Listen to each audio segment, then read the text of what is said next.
За сайн байцгаана уу үзэгчдээ энэ өдрийн мэндийг хүргэе. За Нура Монголиа подкастын 17 дахь дугаар та бүхэнтэйс хүрэхэд бэлэн болоод байна. За өнөөдрийн зочноор бол одоо төгөлдөр эмч маань бид бүхний урилгыг авч одоо хүрэлцэн ирсэн явдал бас ямар тач баярлаа. За өрсөнд баярлаа.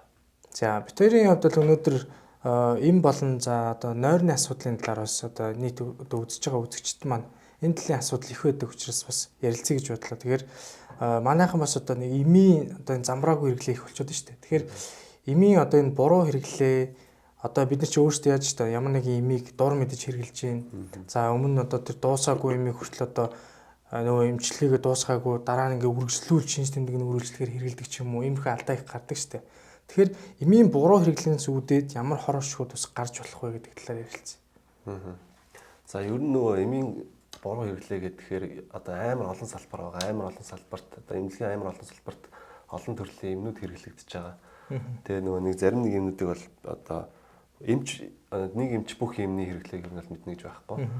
Тэгээд яг хоо би зүгээр одоо илүүтэй бас сүүлийн үед нөгөө өөрөө бас контент креатор болох хичээж байгаа хүний хувьд одоо илүү сонирхолтой байх үүднээс жоохон кейсүүд дээр ярив.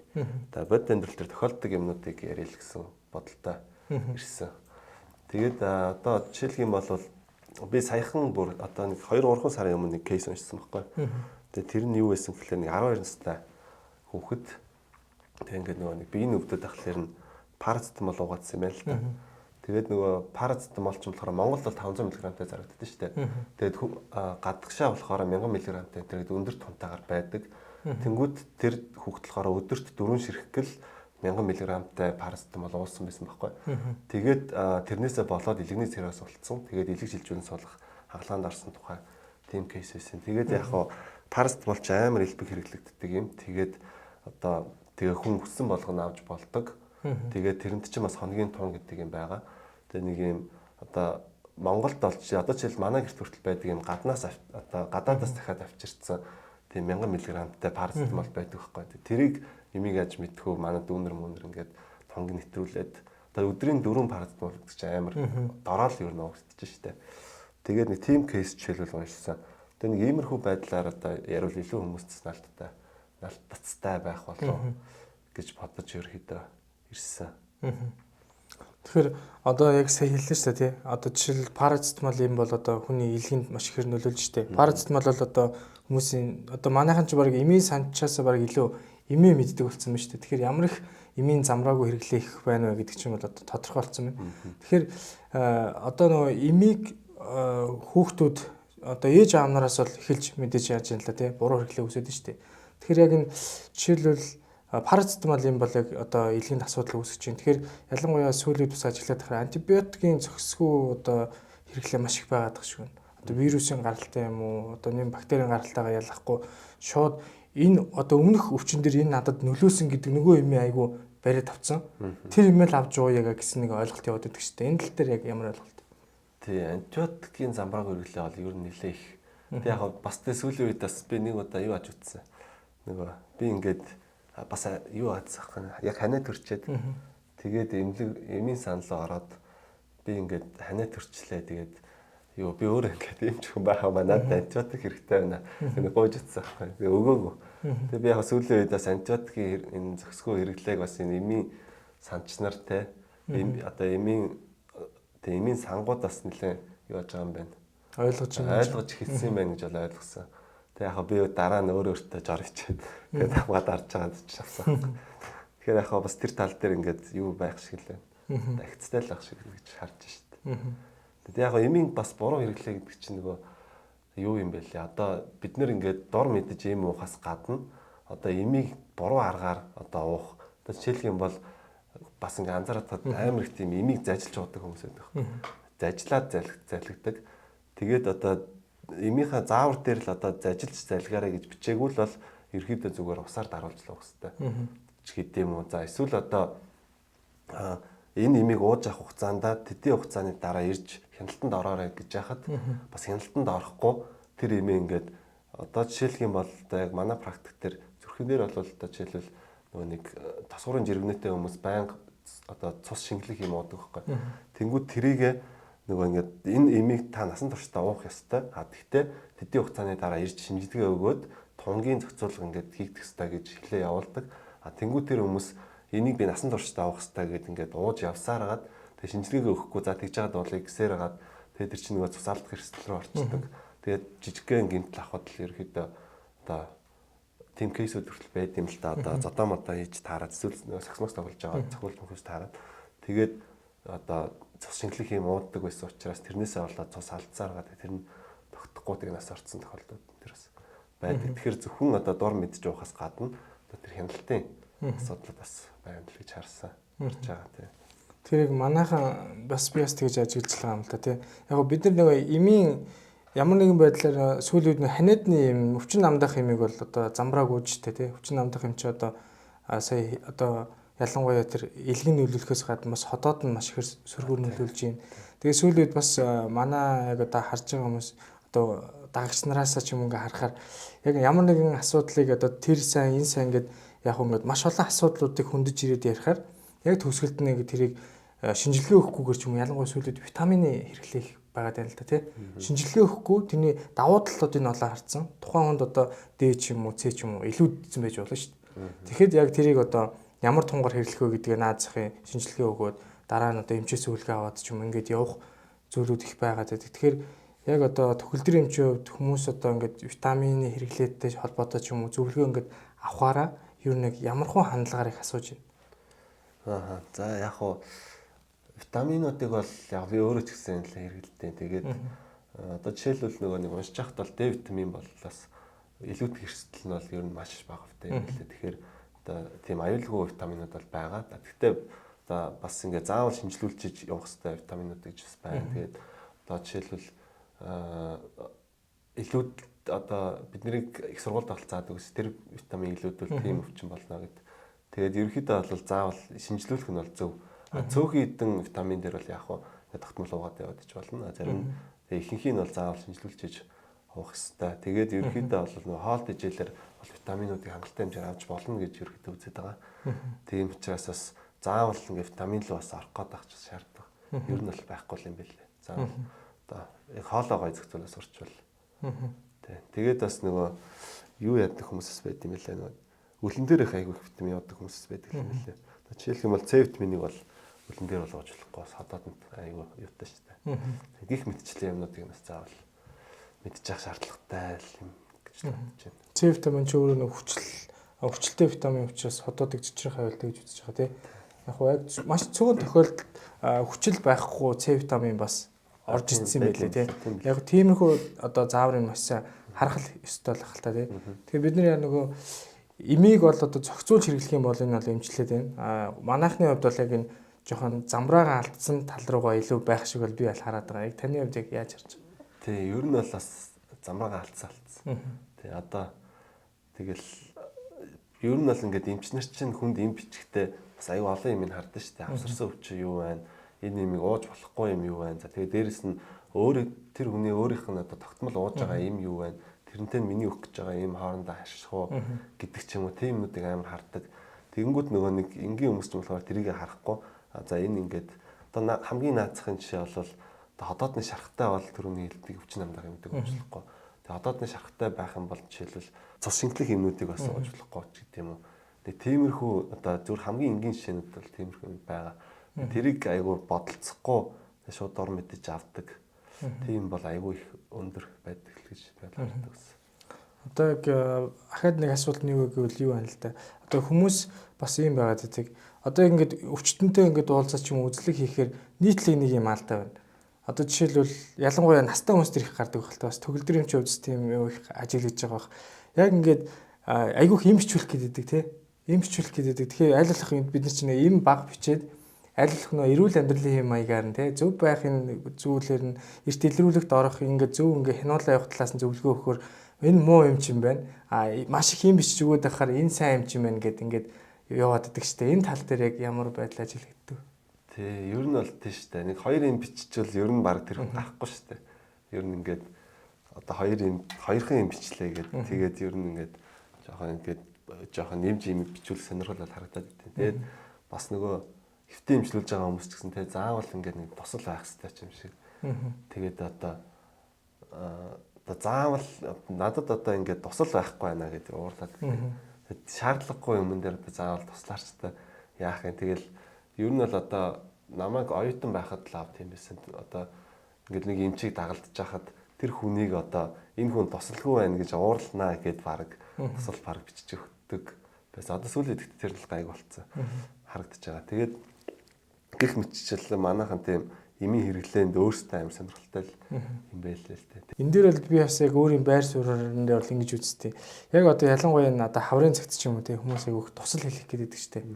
Одоо тэр нойроо, хоолоо, тасал хөдөлгөөнөө, жилдээ нэг удаа эмчтэй сайн үзүүлээ явах.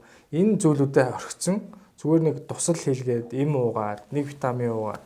Энд чинь ерөөсөө тухайн үеийн л одоо тодорхой хэмжээний баг илүү зарлага байгаа тий. Одоо тэр тусал юм уу эмчилгээг бол тодорхой хэмжээний системтэйгээр одоо тэр эмнэлэгт одоо тусламж авах гээд ирсэн архаг одоо хурц өвчтөй энэ хүмүүс тэр системтэйгээр тухайн үеийн арга хэмжээг одоо богино хугацаанд авч байгаа л тэр зүйлүүд шүү дээ.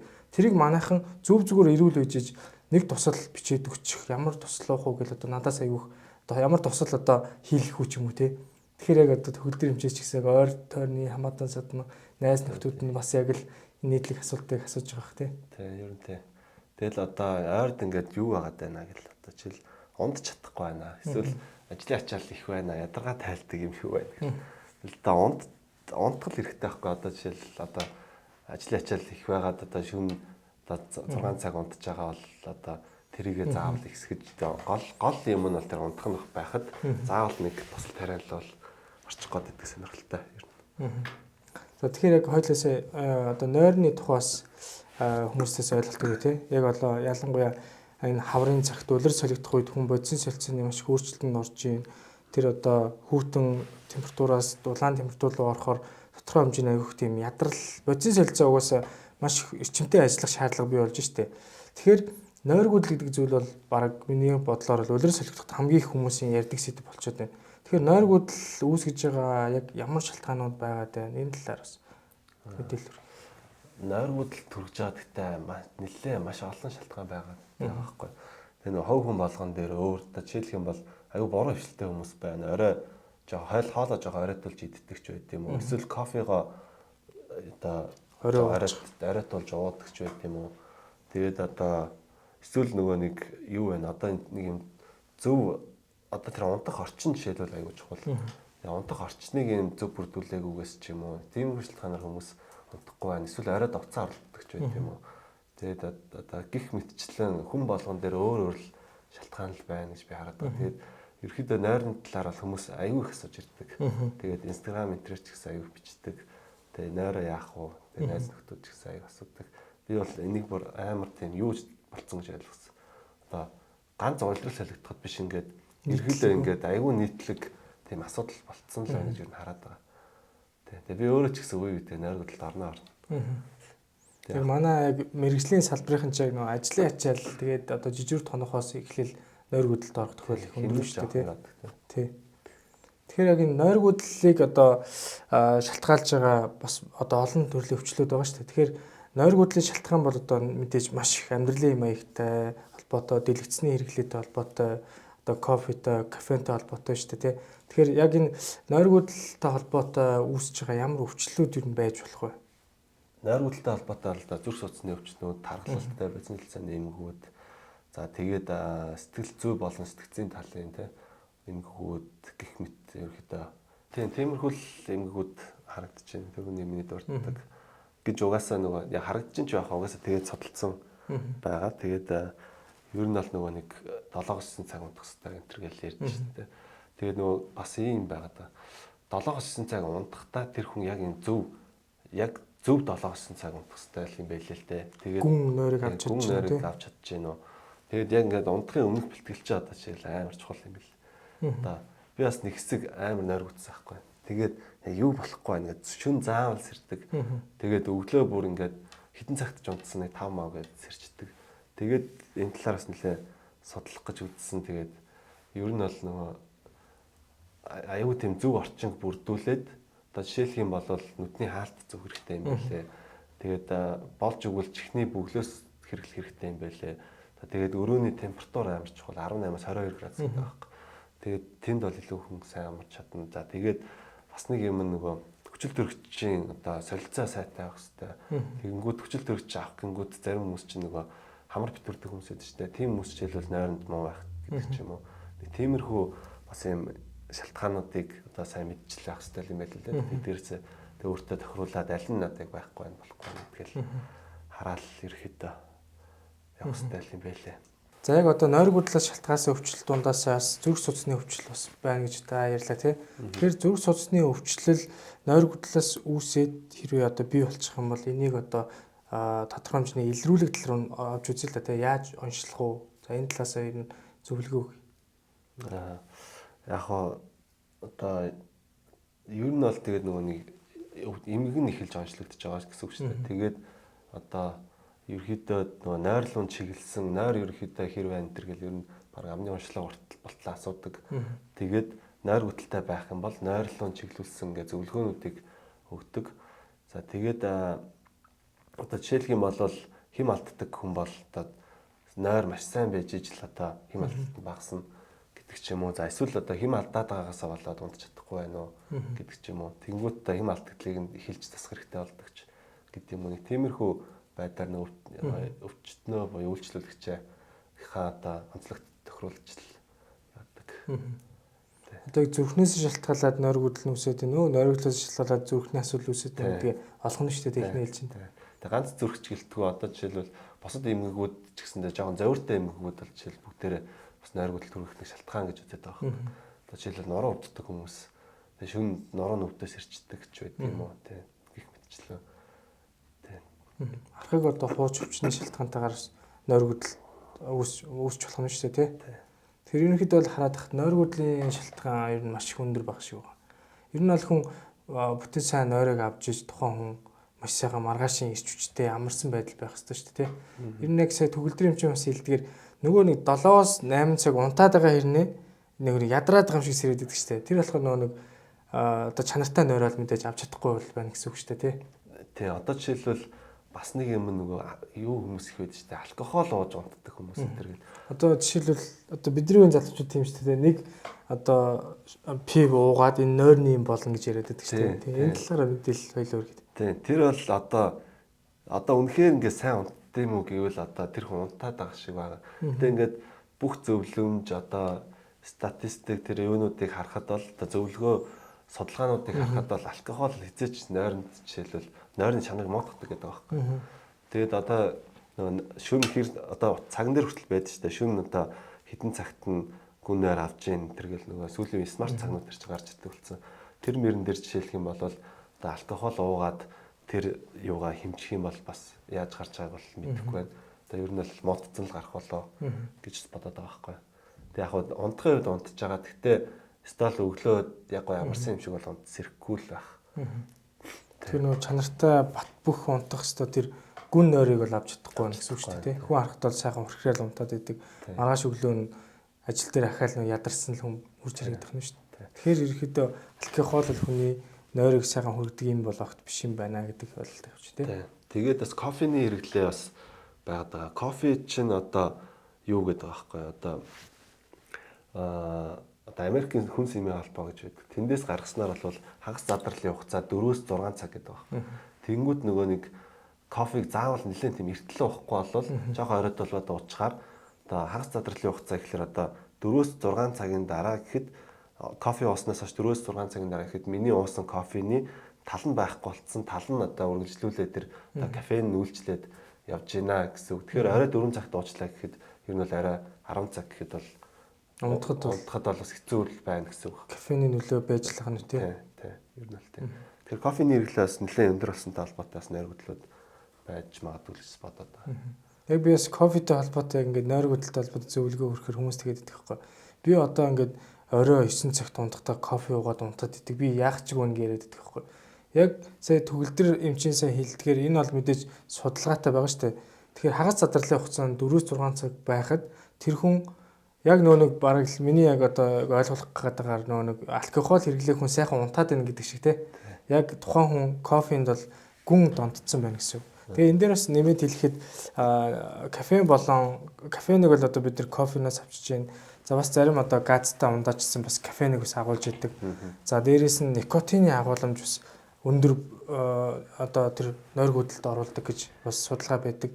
Тэгэхээр орой хүмүүс нэг унтахтаа агаарлж ингээд нэг балкон дээр ч юм уу гараад нэг тамхи татаа яваад байдаг шүү дээ. Энэ хүмүүс бол нойр гүйдэлтэй байгаа хэрнээ тамхи татаад л тэр хүмүүс нойр гүйдэлд орно л гэсэн. Тий, ер нь бол тий. Никотин чинь ер нь бол үйлдэлээ хувьд бол кофеин нэрхул гэсэн үг. Бас нэг хүмүүс эргээдэг тий. Тийм болохоор бас тамхи бол унтахын өмнө багт болохгүй. Зөвлөмжүүд дээр ч гэсэн тийм байдаг юм да. Тэгээ сүүлийн үед бас вейп бас хүмүүс нэг орондоо орчоод вейп таадах шиг харагдаад тий. Бас л ялгаагүй никотинтэй болохоор. Тэг вейпчсэн тодорхой хэмжээний никотин агуулсан учраас бас яг нойр гүйдэлд орох нь. Магадгүй яг одоо вейп хэрглэж байгаа залуучууд яг го залуу байгаа гэдгээр нойр гүйдэл асуудал биш байж болно те. Энэ яг нас ахын хэрээр тухайн хүн бас нойр гүйдэлд бол орох асуудал болно л гэж ойлгож байна те. Тий. Тэгээд бас нэг судалгаа бид нэлээд дээр үд уншчихсан. Би нэг бас нөгөө нойртой холбоотой нэг рил хийж чадаад нэг уншиж байхдаа халт харахад бол яг нөгөө нэг 7-оос 9 цаг тэр дундаа одоо 7-оос 9 цаг за тэгээд дунджаар 7.7 цаг гэж байгаа. 7.7 цагаас одоо олон цаг унтах эсвэл бага цаг унтах тусам биеийн жин ингээд одоо ихсэж гин гэсэн тийм судалгаар бас байд юм билээ. Тэгэхээр нөгөө нэг жин асах бас нэг юм том одоо яаж жингээ асах уу гэж байгаа хүмүүст бас юм нойрыг яг ингээд гоё эвтэх аваа явах юм бол бас жин асах боломжтой. Тэгэхээр одоо жин нэмээд байгаа одоо жишээлбэл турах гээд байгаа эмэгтэйчүүд ялангуяа их байдаг шүү дээ. Тэгэхээр нойроо гоё тогтмол цагт нь барьчих юм бол за яг нойр аж та хоёроо тэгэхээр орой хэдэн цагт унтах нь бас яг зүг байдаг вэ гэдэг талаар бас. Тий 10 л гэдэг байгаа л да. Ер нь 10-аас 4 цагийн хооронд 10-аас 2 хүртэлх цагийн нойрыг л заавал авах гэдэг байгаа юм. Энэ хэсэгт болохоор яг хүний бодисын солилцоо бие махбод илүү бас амарч явах хэрэгтэй цаг гэж ойлгож байна тийм. Тэгээд даавруудын бас юм нийлэгжил одоо зөв нийлэгжлүүд явагдчихдаг гэдэг байгаа юм. Тэгээд бас нэг юм нөгөө нэг эрэгтэйчүүдэд бол нөгөө нэг тестостероны шалтгаантай бас нойр гүйдэлжсэн байт юм лээ. Тэгээд тестостерон одоо нэг бол хит ихсэх, тэгээд хит ихсэж байгаа шалтгаанууд бол нөгөө спортын төлөө ах шиг байгаа. Нөгөө нэг даавар хэргэлдэг. Тэгээ эсвэл хит буурах. Тэгээ нөгөө тестостероныг буулгадаг шалтгаанд ч одоо тамхи тэгээд одоо архины хэрэглээ. За тэгээд дээрэс нь нойр гүйдэл. Нойргүй байнгут тестостерон буурна, тестостерон буурангууд нойр дахиад буурдаг гэдэг ч юм уу. Тэгээд бас эрэгтэйчүүд донд тэр тестостерон шалтгаантай нойр гүйдэл байдаг байх гэж би бас боддог. Тэгээд бас тархалт бас тестостероныг бууруулдаг. Тэгэнгүүт тархалч бас өөрөө нойрыг бууруулдаг. Тэгээд ингээд уйлдаа би нэг ингээд аюу уйлдаа. Тэгээ илүү дэмжиж өгчих нь шүү дээ. Бүр илүү явуучих нь шүү дээ. www.nura.cg-man За яг эрт илрүүлгийн ач холбогдол бас их сүүлийн үед бид нэр ярьж байгаа. Тэгэхээр төгөлдрийн эмчийн үед бол өөрөө эмч хүн тэгээд хүмүүсийг эрүүл байх талаас их зөвлөгөө өгж байна. Тэгээ өөрөө эрт илрүүлэхдээ ер нь бол хамрагдах байдал ер нь хэр байдаг. Яа би бол бас ер нь гэхдээ бас нөгөө ингээд жоохон том болох тусам тэгээд ингээд салбраач гэх юм уу эрүүл мэнд чухал гэдэг юм ойлгох тусам жижиг юм дээр хүртэл юм юу адаг болчих юм бэл. Одоо санаа зовдөгч гэх юм. За над нэг юм байгаад байна да гэж бодонгуудаа ингээд шинжилгээ өгөх гээд л болчихсон ер нь бол тэгэхээр өөрийгөө бол би эртэлрүүлэг буюу одоо тогтмол шинжилгээнд бол сайн амрагддаг л гэж боддог. Одоо яг манай эрэгтэйчүүдийн хувьд бол дундаж наст нэг одоо 67, за эмэгтэйчүүдийнх нэг 76. За ингээд үзэхээр ерөнхийдөө хоорондоо 9-10 насны одоо зайтай байгаа шүү дээ. Тэгэхээр манай одоо бас подкастыг манай эрэгтэйчүүд бас их үзэж байгаа. Тэгэхээр манай эрчүүдтэй одоо бас урайлаад эрт илрүүлэхтэй орхон ач холбогдын бас одоо хэлээд өгье тий. Би бас яг саяны тал дээр нэрээ бас нэг рил бэлтжижсэн тий. Тэр бас хийгээгүй санагдаад. Хийсэн юм. Эрэгтэйчүүд эмэгтэйчүүдээс яагаад ингэж баг тасалтай юм бэ? Тэгсэн чинь айгүй бас өндөр хувьд нь эрэгтэйчүүд биедээ ерөөсөө анхаардаггүй юм бэлээ. Тэгээд айгүй одоо шинжилгээ өгж байгаа тоо тэгээд эмийн хэрэглээ энэ төр за тэгээд эмчтэр очиж байгаа тоо энэ төр дандаа одоо эмэгтэйчүүдтэй харьцуулахад бага байт юм бэлээ. Тэгэхээр ерөөхдөө бол бас эрэгтэй хүн илүү нөгөө нэг одоо ар гэрийг авч явж байгаа тэгээд тэр ч утгаараа илүү нөгөө үүрэг хариуцлага өглөж байгаагийн хувьд миний бодлоор бол тогтмол шинжилгээнд хамрагдаад явах нь бол зөв л гэж боддог. Одоо яг улсын эмнэлгээр одоо бид нэг ингэ шинжилгээ өгөөд явхаар бас цаг хугацааны одоо тодорхой хэмжээний одоо очир дараал их үүдэг шүү дээ тий. Одоо нэг шинжилгээ өглөө гэж бодоход тухайн өдөр одоо тэр шинжилгээгээ бүрэн одоо өгч чадах уу эсвэл маргааш нахаад ирэх. Тэгээ шинжилгээний хариугаа авах гээд ирэхэд ерөнхийдөө нэг дунджаар 3 хоног бол зарцуулж байгаа шүү тий. Тэгэхээр яг эртэлрүүлэг юм уу, эрүүл мэндэд анхаарч байгаа хүмүүс бол аль болох өөртөө цаг зав бол нэгдүгээр маш сайн зарцуулах хэрэгтэй гэж хэлж байгаа. Тэгээд Нура Монголиа одоо эртэлрүүлгийн төвийн хувьд бол бас ийм цурал подкастуудыг бас хүмүүстэй хүргэж байна. Тэгээд давуу талыг бас хүмүүстээс дурдаад хэлээд өгөхөд шинжилгээ өгөхөд 2-3 цагийн хугацаанд одоо шинжилгээг өгчөөд бүх шинжилгээний хариу нь ном хэлбэрээр гараад ирдэг. Тэгээд яагаад ингэж одоо түргэн одоо гарч иж байна гэх юм бол дэлхийн одоо хамгийн сүүлийн үеийн одоо энэ одоо анагаахын технологи хэрэгжилж байгаа улсуудын яг одоо хэрэгжилж байгаа дэлхийн одоо энэ улсуудын Японы Fuji Film гэдэг корпорацийн тоног төхөөрөмжийг хэрэгжилж байгаа. Тэгээд энэ нь бол одоо өөрөө Монголд байгаа цорын ганц одоо хиймэл оюун ухаанд суурилсан эртэлрүүлгийн төв гэж үүдэг. Тэгээд нэгсэндээ хамгийн гол одоо тэр үзүүлэлттэй зүйл нь юу вэ гэвэл томограф гэж байгаа.